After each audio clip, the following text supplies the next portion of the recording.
Ok. Donc, nous poursuivons. Nous poursuivons notre réflexion.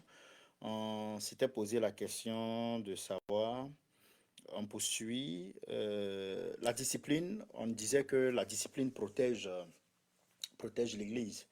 Voilà, protège l'Église. Et on a évoqué 1 Corinthiens chapitre 5, le verset 6, en soulignant le fait que Paul a utilisé à l'intérieur de ce passage l'image du levain pour dire que une petite quantité de levain finit par agir sur l'ensemble. Et de la même manière, un péché public toléré peut progressivement influencer toute une communauté.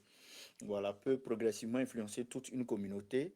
Et lorsque l'Église refuse toute discipline, qu'est-ce qui apparaît? On voit que le péché finit par paraître normal. Voilà, on va s'en accommoder. Ça va encore susciter d'autres personnes à essayer ce péché-là. Et voilà, on va voir de nouveaux croyants qui seront troublés face à cette attitude et à l'inaction ou le manque de réaction de la communauté et même des leaders. On verra le témoignage de l'évangile être affaibli dans cette communauté. En outre, on verra aussi que le témoignage, les victimes éventuelles ne seront pas protégées. Voilà, ne sont pas protégés, les responsables perdent toute crédibilité. Voilà, le public, la communauté n'aura plus confiance en ses responsables. On verra aussi que la sainteté de Dieu sera banalisée dans cet espace. Et là, c'est le comble. Là, c'est le comble. C'est pourquoi, bien aimé, l'amour chrétien ne consiste donc pas à fermer les yeux sur tout. À fermer les yeux sur tout. Il cherche l'amour, hein, chrétien, cherche le bien véritable de la personne et de la communauté. Voyez-vous, c'est pourquoi j'aimerais que vous puissiez retenir ceci. La grâce, hein, accueille le pécheur. La grâce accueille le pécheur, mais elle ne présente jamais le péché comme acceptable. Voilà. Et dans ces derniers temps, oh, bien-aimé, c'est une vérité. La grâce accueille le pécheur, mais ce n'est pas parce que je t'ai accueilli pécheur que je vais accepter le péché que tu vis, cajoler ce péché, donner un nom à ce péché et puis m'accommoder de ce péché. Non. Dieu aime le pécheur, mais le péché doit être haï par le chrétien parce que Dieu n'aime pas le péché. Et je me pose une autre question, en plus de celles qui ont été déjà posées. Paul a-t-il déjà livré d'autres personnes à Satan? Hein? Quand on parcourt la Bible, nous voyons que oui. Et même dans sa première lettre à Timothée, Paul mentionne Hyménée et Alexandre. Voilà, Hyménée et Alexandre. Et il dit, cette conscience, quelques-uns l'ont perdue et ils ont fait naufrage par rapport à la foi. De ce nombre sont Hyménée, de ce nombre, ça veut dire qu'il y a eu plusieurs. De ce nombre sont Hyménée, Alexandre, que j'ai livré à Satan, afin qu'ils apprennent à ne pas blasphémer. Afin qu'ils apprennent à ne pas blasphémer. 1 Timothée chapitre 1, les versets 19 à 20. Une nouvelle fois, Paul précise le but, qu'ils apprennent. Donc, le fait de livrer à Satan, ce n'est pas pour jeter les personnes à cette vindicte populaire, à la perdition éternelle. Non, non, non, non. Le but, c'est une correction pour ramener à. Voilà. Une correction pour ramener à Dieu. Voilà. Une pour ramener à Dieu, c'est l'esprit. Donc ici, on voit que le verbe qui a été employé ici évoque une correction, un apprentissage par la discipline. Un apprentissage par la discipline. Donc Paul ne dit pas qu'ils sont irrémédiablement condamnés. Ils ne sont pas irrémédiablement condamnés. Il veut que cette mesure leur fasse comprendre la gravité de leur conduite, la gravité de leur action. C'est pourquoi, bien aimé, nous retrouvons le même principe. Hmm? Nous retrouvons le même principe. Ce principe-là, c'est lequel? Péché persistant, discipline, prise de conscience, repentance, espérer, restauration. Voyez-vous. Et c'est ça. Lorsque nous allons à l'évangélisation, nous présentons l'évangile aux voisins, nous présentons l'évangile dans la rue, nous présentons l'évangile à un frère, à une sœur. C'est cette dynamique-là de tu vivais dans le péché. Hein? Repends-toi de ce péché-là, viens à Jésus, il te restaure. Voyez-vous. Donc c'est la même dynamique. C'est la même dynamique. C'est vrai que nous avons par moments des frères dans l'église qui peuvent chuter, tomber, commettre des erreurs. Et je vais présenter les trois cas un peu plus haut. Il faut toujours présenter l'amour de Christ pour amener ces personnes à Jésus-Christ. Bien aimé, j'aimerais souligner aussi que la discipline biblique est progressive, selon les écrits de Paul. Et Matthieu aussi l'évoque. L'évoque Matthieu chapitre 18, le verset 15. Jésus avait déjà enseigné la manière de traiter la faute d'un frère. La faute d'un frère. Et il dit, si ton frère a péché, va, reprends-le entre toi et lui seul. S'il t'écoute, tu as gagné ton frère. Matthieu 18, comme je l'ai dit, le verset 15. Et la discipline commence normalement par une démarche privée et fraternelle.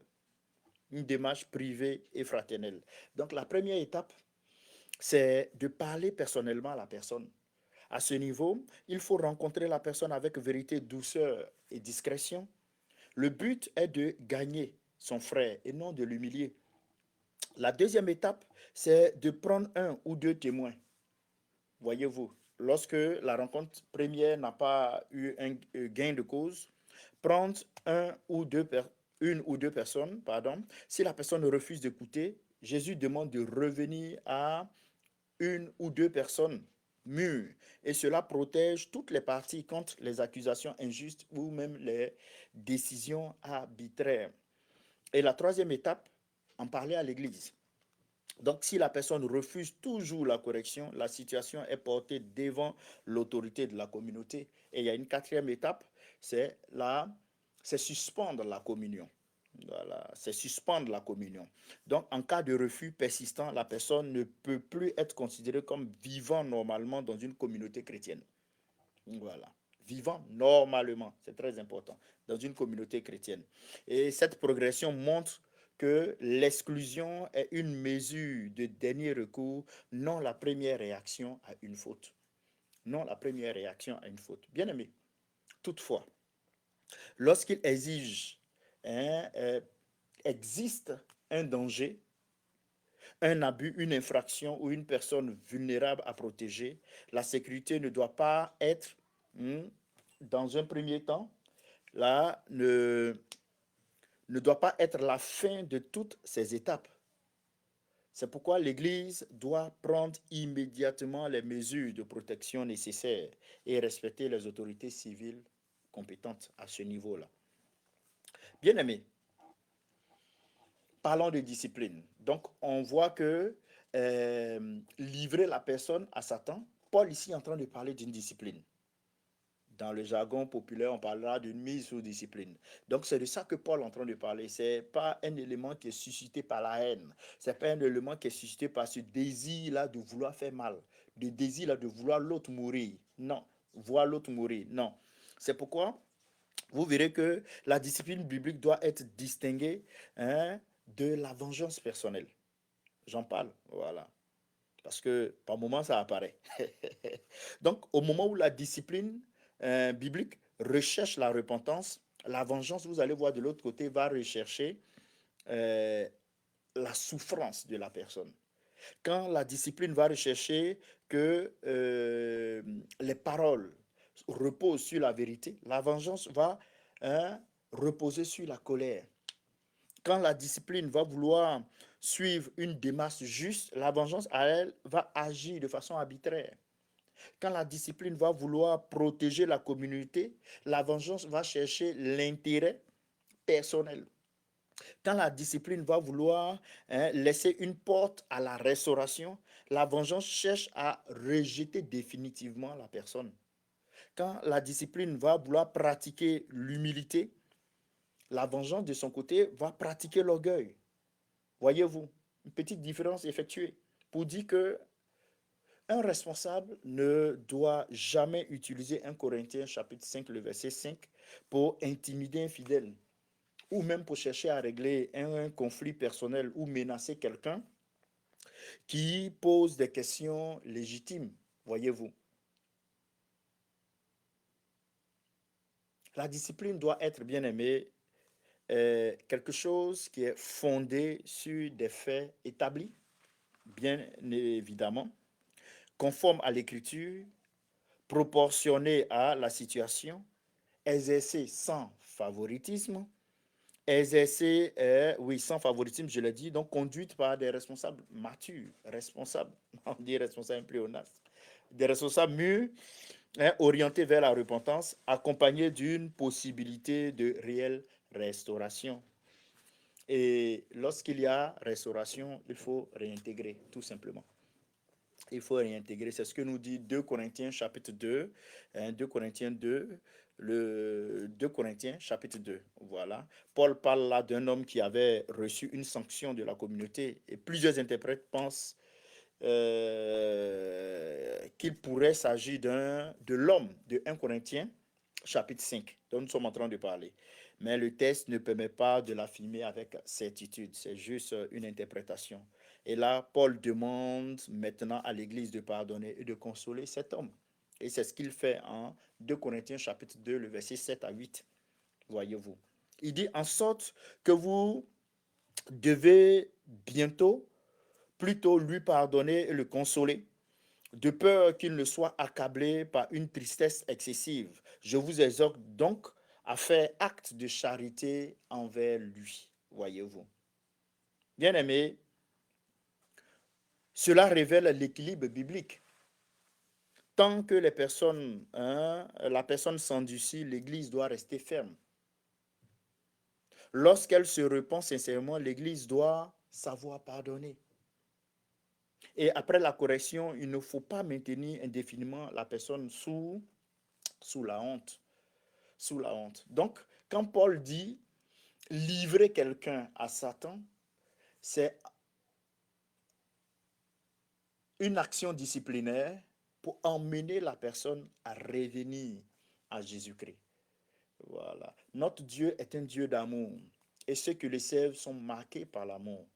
Toute action posée doivent avoir pour but de manifester l'amour et de ramener les personnes à Jésus-Christ. Non de vouloir que ces personnes-là soient jetées à la vindicte populaire, soient rejetées, soient condamnées, soient humiliées. Non. C'est pour ramener ces personnes à Jésus-Christ. C'est pourquoi, comment restaurer une personne? Voyez-vous, Galates chapitre 6, le verset 1. J'ai dit qu'on allait passer par là. Donc Paul donne un principe. Il dit, frère, si un homme vient à être surpris en quelque faute, vous qui êtes spirituels, redressez-le avec un esprit de douceur. Prends garde à toi-même de peur que tu ne sois aussi tenté. Donc la restauration exige 6 éléments que je vais évoquer rapidement. Le premier, c'est la vérité. Pour être restauré, il faut que tu dises la vérité. Donc, la faute ne doit pas être minimisée. Il faut dire la vérité. Qu'est-ce qui s'est passé? Qu'est-ce que tu as fait? Deuxième élément, la repentance. La personne doit pouvoir reconnaître son péché et changer de direction. Troisième élément, la douceur, c'est-à-dire la correction ne doit pas humilier inutilement la personne. Et quatrième élément, c'est la prudence, c'est-à-dire le retour à certaines responsabilités qui peut demander du temps. Tu as été mis sous discipline, tu es revenu, tu chantais, c'est pas parce que immédiatement, non. Ça peut aussi mettre du temps, ça ne doit pas te décourager. Cinquième élément et quatrième élément, la prudence. Voilà, pardon, la prudence, le retour peut prendre un peu de temps. Et puis cinquième élément, l'accompagnement, c'est-à-dire la personne restaurée doit être soutenue spirituellement. Et sixième élément, la protection. Vous voyez, le pardon ne supprime pas automatiquement les conséquences. Oui, les conséquences de ton action, tu dois les assumer. Tu dois être responsable en les assumant. Bien aimé, il faut distinguer là 3 réalités. La première réalité que je veux mettre en avant, avant de conclure, c'est que c'est d'abord le pardon. Voilà, c'est le pardon qui doit être accordé. Après le pardon, la communion. Après la communion, la responsabilité ministérielle. Et cela est très important. Cela est très important. Et j'aimerais finir en disant ceci, que livrer quelqu'un à Satan ne signifie pas prononcer arbitrairement une malédiction contre cette personne. Et dans 1 Corinthiens chapitre 5 que nous avons parcouru durant cette petite étude, cette expression désigne principalement une mesure grave d'exclusion de la communion de l'Église face à un péché public persistant et non regretté. Voyez-vous, persistant et non regretté. Donc cette discipline poursuit trois objectifs: emmener le fautif à la repentance et au salut. Ça doit être très clair. Emmener le fautif à la repentance et au salut. Deuxième objectif, c'est protéger la sainteté et la santé spirituelle de l'Église. La sainteté et la santé spirituelle de l'Église. Cela est très important. Deuxièmement, persévérer, préserver le témoignage, voilà, de l'Évangile dans le monde. Il faut qu'on puisse voir, quand on prend l'Église de Corinthe, ça, l'Église de Corinthe, tu vas trouver quelqu'un qui avait pour femme la femme de son père, sa belle-mère, l'orgueil. Non, on doit pouvoir trouver dans l'Église. Et ça, je crois fermement cela, des personnes intègres, des personnes qui vivent dans la sanctification, qui sont vraies, des personnes qui sont dans la droiture, des personnes qui aiment sincèrement Jésus, plus que leur vie. On doit pouvoir trouver cela dans l'Église. On doit pouvoir trouver cela dans l'Église. Bien aimé, la sainteté sans amour devient quoi? Devient dureté. Et l'amour sans vérité devient complaisance. Voyez-vous. Mais la discipline biblique unit la vérité. Unit la vérité, la sainteté, la justice, la douceur, l'espérance d'une restauration. Voyez, Dieu corrige, non pour fermer définitivement la porte, mais pour conduire à la repentance. Et lorsque la repentance est réelle, l'Église doit savoir ouvrir la porte du pardon et de la restauration. C'est pourquoi, bien-aimé, j'aimerais t'inviter. Peut-être que tu as lu 1 Timothée, chapitre 1, les versets 18 à 20, et puis tu as entendu, tu as lu que Paul a livré Alexandre et Hyménée à Satan. Dans la compréhension, ça t'a choqué. Comment un tel homme de Dieu, l'homme de la grâce, qui a annoncé la grâce, qui a prêché la grâce, peut livrer quelqu'un à Satan? Est-ce que cette personne est totalement condamnée? Et avec l'aide du Saint-Esprit, nous avons pu ensemble réfléchir. C'était pour emmener cette personne avec cette mesure extrême à recevoir une correction, la discipline qui allait la ramener à Jésus-Christ. Donc le but de toute correction, c'est de nous ramener. Lorsque Jésus reviendra, il reviendra pour juger. Pour l'instant, il est venu, il a manifesté son amour pour que quiconque croit en lui ait la vie et la vie éternelle. Que tu puisses recevoir la vie éternelle. Et sache-le, Jean 17, le verset 3, la vie éternelle, c'est de connaître Dieu, c'est de connaître Christ, l'envoyé de Dieu. Que le Seigneur vous bénisse abondamment, que sa grâce, sa faveur soit votre partage au nom puissant de Jésus-Christ. Si vous avez des questions, n'hésitez pas à nous écrire pour que nous puissions ensemble peaufiner cela à la gloire de Jésus-Christ. Soyez bénis au nom de Jésus. Amen. À bientôt. Merci.